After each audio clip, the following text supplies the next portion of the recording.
What's the one thing you're putting off because it just feels too big? That dream, that goal, that change, it stands in front of you like a mountain, and you're frozen. This is the story of how to move it, not with a shove, but with a tap. Meet Leah. She lives in the shadow of a mountain, and not just any mountain, the one her father, the great stone carver, spent his life chiseling. He built something grand. She dreamed of doing the same, but every time she tried, she froze. Her hands trembled, her thoughts scattered. The mountain ahead felt too big, her talent too small. Leah picks up the hammer and gives the stone a half-hearted tap. Nothing happens. She drops it, frustrated. She wanted to carve something powerful. She wanted to leave her mark.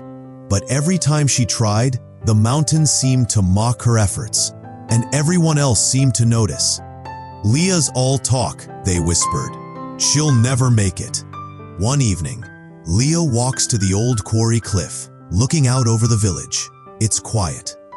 The sun is dipping below the horizon. Suddenly, she hears the soft sound of tapping. When her heart felt heavy with doubt, she wandered to the old quarry cliff. She needed space, needed to breathe. That's when she heard it again. Tap, tap, tap. Leah looks over and sees old man Silas sitting by a small stone, tapping at it gently with a tiny hammer.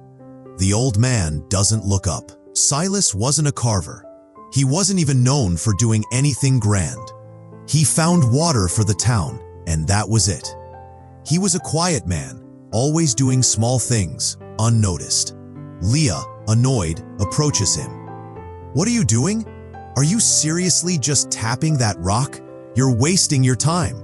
Silas pauses, looks at her with calm eyes. Silas, smiling faintly. "You're looking at the mountain, Leah. That's your problem. You're trying to eat it all at once. Forget the mountain. Just tap this rock." He hands her a small, dull rock and a tiny hammer. He didn't ask her to carve anything. He didn't ask her to create a masterpiece. He told her to tap, to connect, one tap at a time. Day after day, Leah tapped. The first day, the second, the third. The rock barely changed. After 2 weeks, it just looked dented, not shaped, dented. She slams the hammer down in anger, looking at the rock. That's when the voice in her head got loudest. "See? I told you. This is stupid. You're stupid for even trying." She almost listened. She felt invisible. Her progress invisible. Nothing seemed to change. Leah looks up and sees Silas walking by. He stops and looks at her with a knowing glance. It's not about shaping the rock. It's about listening. Is it hard here? Soft there? Each tap is a question. You're gathering answers, not making a statue. One day, a crisis hits the town. The water supply has been blocked by a massive boulder that slipped into the pipeline. The village is in panic mode.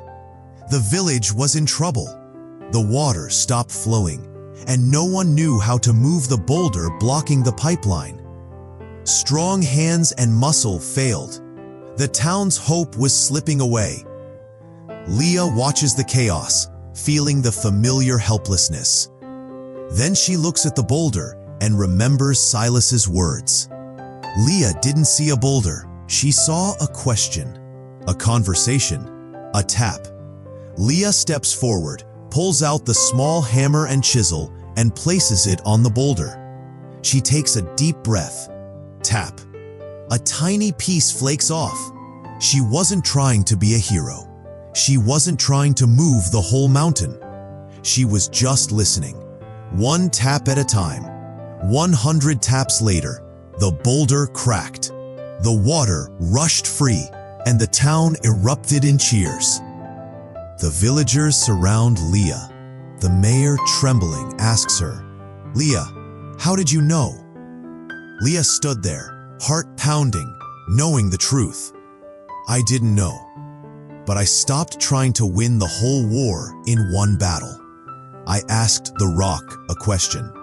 It answered. Then I asked another. That's it. You don't climb a mountain by staring at the top. You climb it by finding the next sure place to put your foot. Stop obsessing over the masterpiece. Master the next true tap. So I'm asking you right now, what is your one true tap for tomorrow?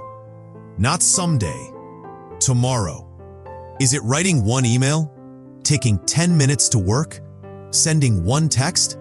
Whatever it is, tell me in the comments. Type it out.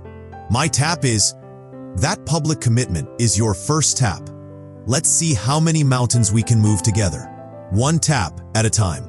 Your mountain doesn't care about your feelings. It only cares about your next step. One tap, one step. That's the secret.